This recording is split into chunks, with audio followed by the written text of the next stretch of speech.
gusto makapag-jolly sa akin ni Harvey. Marin, anong gagawin ko? Ano nakapagod? Para marinig na nandito na pala si Harvey. At bakit ka naman kasi nakikinig sa usapan ng may usapan? Sana kasi hindi ka nakapag-usap during working hours. Saka sana, hindi ka nakapag-isang lang yun o nakikipag-usap. Buhay ko to, no? At makikipagkita ako kung kanino ko gusto makapag-usap. Nakaiba na rin yata yan, Tom. Gusto ko nasa talaga dun eh. Sa ulo ka ba? Ano na ang gusto dun? Harvey? Harvey? Ako ang ipinunta mo dito. Ano mo ba sabi sa mga trabaho? Sorry, late ako. Nainas ko sa akin. Okay lang, okay lang. Okay?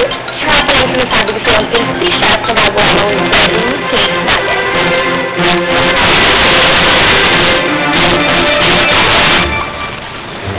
Ikaw ang girlfriend niya?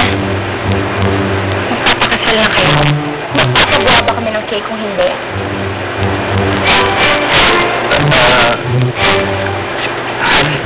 Usap mo na tayo. Hindi kami sasabihin na.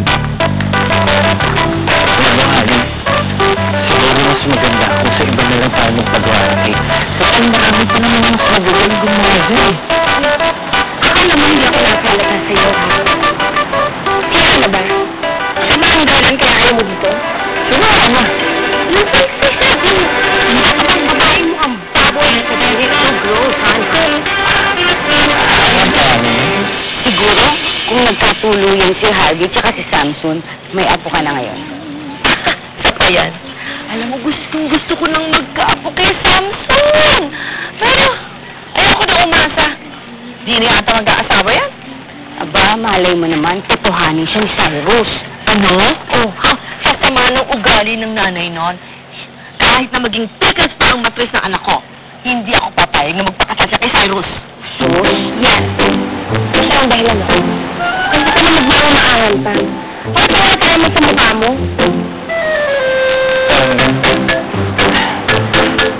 Cherry, that next thing.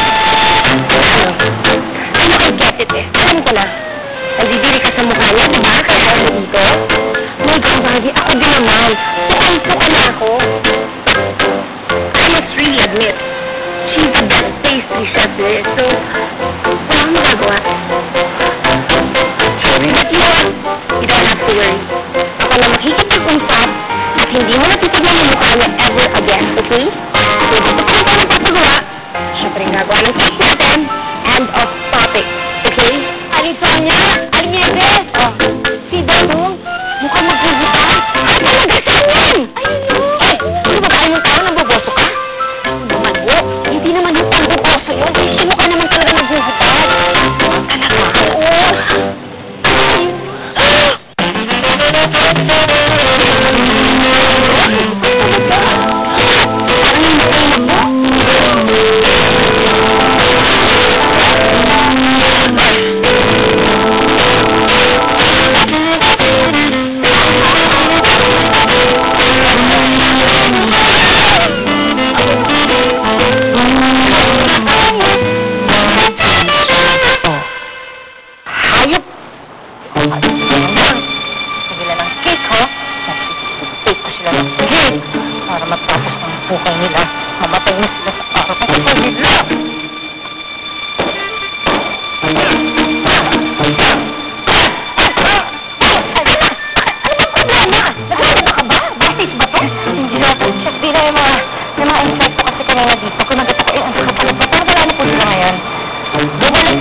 Talaga?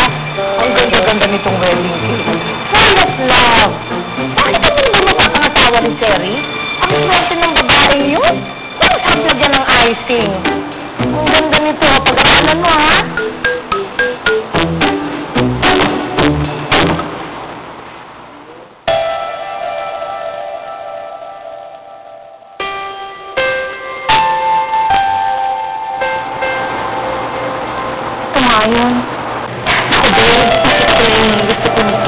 wedding natin.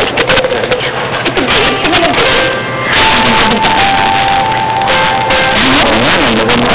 Parang nakakagutom eh. Talaga masarap na ako ang mag-date niyan.